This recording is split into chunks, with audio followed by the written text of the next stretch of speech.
ஹஜ்ரத் இப்ராஹிம் அலைஹிஸ்ஸலாம் அவர்களுக்கு அல்லாஹ் வேதம் கொடுக்கவில்லை. நபி என்பவர் வேறு, ரசூல் என்பவர் வேறு, ரெண்டுக்கும் வித்தியாசம் உண்டு. அதை பிரித்து அல்ஹம்துலில்லாஹி வ கஃபா வஸ்ஸலாத்து வஸ்ஸலாமு அலா இபாதிஹி அல்லதீன இஸ்தஃபா அம்மா பஅத். சங்கமிக்க பெருமக்களே, அருளாளன் அல்லாஹுவின் மாபெரும் கிருபையினால் கடந்த பல தினங்களாக இறைவனால் அங்கீகரிக்கப்பட்ட இருவுலக வெற்றிகளை அதனை பின்பற்றுபவர்களுக்கு பெற்றுத்தரத்தக்க இது இஸ்லாம் மார்க்கத்தினுடைய விவரங்களை அறிந்து அமல் செய்யும் நோக்கத்திலே இதுதான் இஸ்லாம் என்ற தலைப்பில் பல்வேறு விஷயங்களை அல்லாஹ் அறியும் பாக்கியத்தை நமக்கு வழங்கினார். அவற்றின் பிரகாரம் நாம் அமல் செய்து இறையருளையும் இரு உலக இன்பமான வாழ்வையும் இறைவனையும் அடையும் பாக்கியத்தை தந்தல் புரிவானாக. சங்கமிக்க பெருமக்களே, இஸ்லாம் இறைவனின் மார்க்கம்.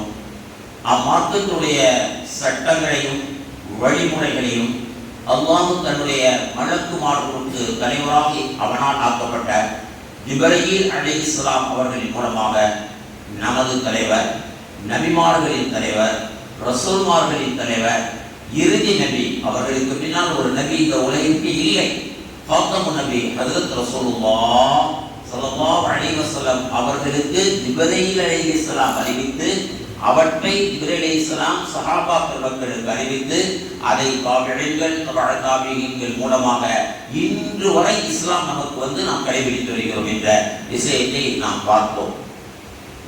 ஜிப்ரீல் அலைஹிஸ்ஸலாம் மனித உருவத்திலே வெண்ணிறை ஆடை அணிந்தவர்களாக, கருமையான ரோமத்தை கொண்டவர்களாக ஹஜ்ரத் பெருமானாருடைய சபைக்கு ஒரு நாள் விஜயம் செய்கிறார்கள்.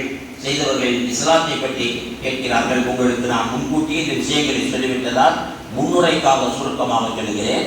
ஹஜ்ரத் ரசூலுல்லாஹ் இஸ்லாம் என்றால் கலிமா மொழிதல், தொழுகையை நிலைநிறுத்துதல், ரமதான் நோன்பு நோட்பல், ஜக்காத் நோன்பு நோட்பது, ஜக்காத் வழங்குவது, வசதி இருப்பின் ஹஜ் செய்வது என்று சொன்னார்கள்.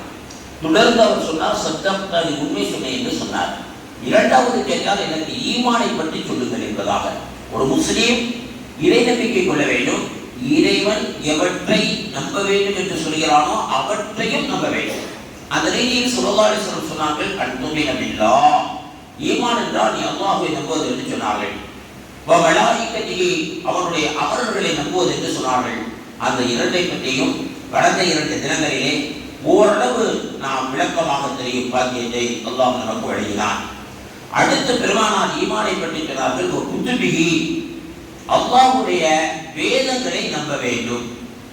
அல்லாஹ்வை நம்ப வேண்டும், அவனது மலக்குமார்களை நம்ப வேண்டும், அவனது வேதங்களை நம்ப வேண்டும்.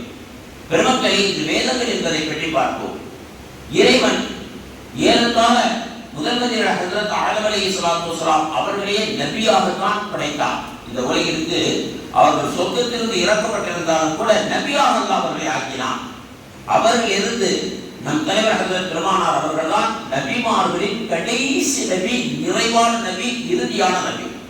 அவர்கள் வரை சுமார் 1,00,000க்கும் அதிகமான நபிமார்களை அனுப்பினான். 1,24,000 என்று சொல்லுவார்கள். ஆனால் 1,00,000க்கும் அதிகமான நபிமார்களை அனுப்பினான். இந்த நபிமார்களில் பலரை அல்லாஹ் ரசூல்மார்கள் ஆக்கினான். நபி என்பவர் வேறு, ரசூல் என்பவர் வேறு, ரெண்டுக்கும் வித்தியாசம் உண்டு. அதை பிரித்து ஒரு தருணத்தில் பார்த்து அல்லாஹ் தௌபீக் செய்வானாக. அந்த ரசூல்மார்களிலே அல்லாஹ் அவர்களுக்கெல்லாம் சுஹுஃப் எனும் ஏடுகளை வழங்கினான். சட்டங்களை வேதங்களாக வழங்கவில்லை பெருமக்களே, சுஹுஃப்களாக வழங்கினான் பல ரசூல்மார்களுக்கு. இந்த அளவிற்கு என்றால் அல்லாஹ்வின் கலீல், நம் தலைவர் என பெருமானாரால் வர்ணிக்கப்பட்டவர்கள், அவர்களின் சுன்னத்தை நாம் பின்பற்றுகிறோமே. ஹஜ்ரத் இப்ராஹிம் அலைஹிஸ்ஸலாம், ஹஜ்ரத் இப்ராஹிம் அலைஹிஸ்ஸலாம் அவர்களுக்கு அல்லாஹ் வேதம் கொடுக்கவில்லை, அவர்களுக்கு அல்லாஹ் சுஹுஃப்களை தான் கொடுத்தார். அப்பப்ப வேண்டியவற்றை ஏடுகளாக கொடுத்தார். 4 நபிமார்களுக்கு மட்டும்தான் அல்லாஹ் வேதங்களை கொடுத்தார்.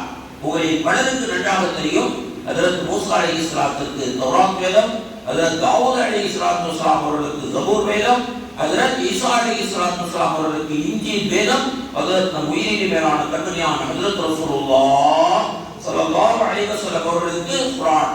இந்த 4 நபிமார்களுக்கு மட்டும்தான் அல்லாஹ் 4 வேதங்கள் கிதாபுகளை கொடுத்தார்.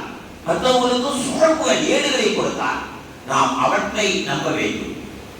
இந்த குர்ஆன் இருக்கிறதே, இந்த குர்ஆன் எப்பொழுது வந்ததோ அப்பொழுது அதற்கு முன் நபிமார்களுக்கு அல்லாஹ்வால் இறக்கப்பட்ட தௌராத், ஜபூர், இன்ஜீல் அத்தனையும் மன்சூஹாகி விட்டது. பின்பற்ற தகுதி கொண்டவையாக இல்லை. அதை பின்பற்றக்கூடாது. எப்போ குர்ஆன் வந்துச்சோ அப்போ குர்ஆனை தான் பின்பற்றணும். இப்போ ஒரு மனிதர் இருக்கார், லா இலாஹ இல்லல்லாஹ், அல்லாஹ்வை தவிர வேறு இறைவன் இல்லை என்று சொல்கிறார். தௌராத் வேதத்தை பின்பற்றுவேன் சொல்றார். அவர் முஸ்லீமாக முடியுமானால் முஸ்லீமாக முடியாது. ஏன்னா குர்ஆனை நபி ஸல்லல்லாஹு அலைஹி வஸல்லம் அவர்களுக்கு இறங்கிய குர்ஆனை பின்பற்ற வேண்டும். தௌராத் வேதம். அடுத்து ஹஜ்ரத் ஈசா அலைஹிஸ்ஸலாம் அவர்களுக்கு இறக்கப்பட்ட இன்ஜீல் வேதம். இன்று பழைய ஏற்பாடு, புது ஏற்பாடு என ஈசா அலைஹிஸ்ஸலாத்துக்கு இறக்கப்பட்ட வேதங்கள் இந்த உலகிலே இல்லை. நன்றாக தெரிந்து கொள்ளுங்கள். ஈசா அலைஹிஸ்ஸலாத்துக்கு இறக்கப்பட்ட அந்த இன்ஜீல் வேதம் இப்பொழுது இல்லை. ஏற்படுத்தப்பட்டிருக்கும் பழைய ஏற்பாடு மற்றும் புது ஏற்பாடு அத்துணையும் அவருடைய காலத்திலே, அவருடைய காலத்திற்கு பின்னால் வந்தவர்களால், அவர்களிடத்தில் சீடர்களாக இருந்தவர்களால், அவர்களுக்கு நெருக்கமாக இருந்தவர்களால் எழுதப்பட்டவைதான். இறைவன் இறக்கிய இன்ஜீல் இல்லை. அந்த இன்ஜீலை ஒரு மனிதர் கொண்டு பின்பற்றுகிறார். அல்லாஹ் ஒருவன் என்று சொல்கிறார், நான் இன்ஜீலை பின்பற்றுவேன் என்று சொல்கிறார் என்றால் அவர் முஸ்லிமாக இருக்க முடியுமா?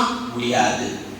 ஒரு ஜபூர் வேதத்தை நான் பின்பற்றுவேன் என்று சொல்கிறார், லா இலாஹ இல்லல்லாஹ் சொல்கிறார், அவர் முழு முஸ்லிமாக இருக்க முடியுமா? முடியாது.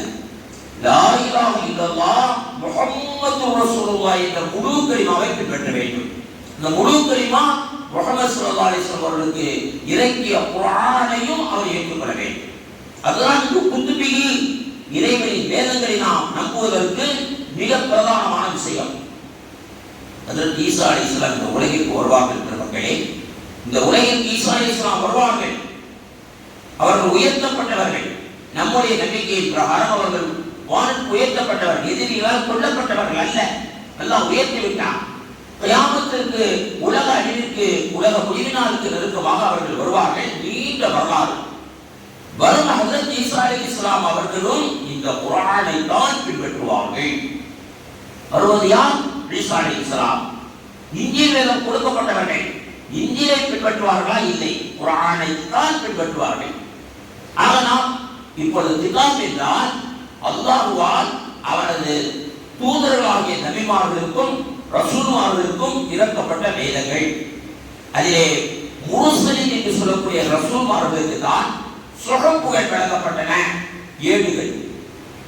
அப்போது தேவையான சட்டங்களை அல்லாஹ் அவர்களுக்கு வழங்கினான். 4 நபிமார்களுக்கு மட்டும் வேதங்களை நூல்களாக வழங்கினான். அந்த நேரத்திற்கு ஏற்ப குர்ஆன் இறக்கப்பட்ட, அருளப்பட்ட வரலாறு நமக்கு தெரியும். தெரியுமல்லவா? 23 ஆண்டு காலங்களாக தான் தேவைக்கேற்ப நல்ல பெருமானார் ஸல்லல்லாஹு அலைஹி வஸல்லம் அவர்களுக்கு ஜிப்ரீல் அலைஹிஸ்ஸலாத்து வஸலாம் அவர்கள் மூலமாக தான் அருளினான். அது இந்த தொகுக்கப்பட்ட குர்ஆனாக இருக்கிறது. அந்த குத்துபுகள், அந்த வேதங்களை நாம் நம்ப வேண்டும் என்றால் அவற்றை இன்று நாம் குர்ஆன் மட்டும்தான் பின்பற்றப்பட வேண்டிய வேதம். அல்லாஹ் அதை ஓதும் பாக்கியத்தை நம் அனைவருக்கும் வழங்குவானாக. அதன் பொருளை விளக்கும் பாக்கியத்தை அல்லாஹ் வழங்குவானாக. அது சொல்லும் சட்டங்களை ஏற்று வாழும் பாக்கியங்களையும், அது செய்யும் தடைகளை விட்டு நீக்கி வாழும் பாக்கியத்தையும் அல்லாஹ் தருவானாக. இதுதான் வேதங்களை கொண்டு நாம் ஈமான் கொள்வதற்குரிய ஒரு சுருக்கமான விளக்கம். பெருமக்களை, ஒரு விஷயத்தை சொல்லி நினைவுக்கு வர அல்லாஹ்வின் உதவி நாடுகிறேன். நான் இப்பொழுது சொல்வதெல்லாம் சிறு சிறு விளக்கம் மட்டும்தான். நபிமொழிக்குரிய விளக்கங்களை மட்டும்தான் அர்த்தம் கூறுகிறேன். விளக்கத்தை நீங்கள் முழுமையாக தெரிந்து கொள்ளும் பாக்கியத்தை அல்லாஹ் எனக்கும் உங்களுக்கும் தருவானாக. ஹதீஸை எடுத்து பாருங்கள். நான் அடிக்கடி சொல்வேன், குர்ஆனுடைய தர்ஜுமாவை எடுத்து பாருங்கள். அல்லாஹ் நமக்கு அந்த பாக்கியத்தை தருவானா, அதன் மீது ஆர்வத்தை தருவானாக.